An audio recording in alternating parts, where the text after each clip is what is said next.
শালার কি একটা পরিবারে জন্মগ্রহণ করলাম। মাই কই ইঞ্জিনিয়ারের লেগা, বাহে কই ডাক্তারের লেগা, এই হিসাবে পাইলট হয়ে গেছি গা। আরে বেটা আমি তো চাবি আছি বেটা, ভাবি আমি একটা ব্যবসা ধরে দিছে, লাইফ সেটেল বেটা।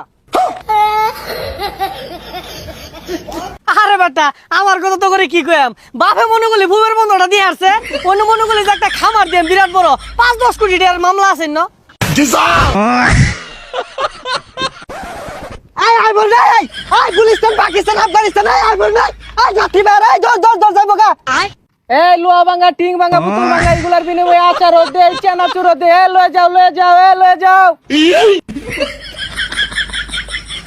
তুই যা বাহে, এটা কি কাম দিছে? আমি আরো বন্ধু লাগে ভাত মারলাম, আমার কোটি টাকার মামলা আছে। আরে মনে করলি বিমানটা মাত্র নামাই তো হইলাম। মাত্র ব্যবসাটা গুছাই থইলাম। আমিও খামারটা ঘুরে দেখে এলাম লোকজনে ভালো কাজ কাম করতেছে কিনা।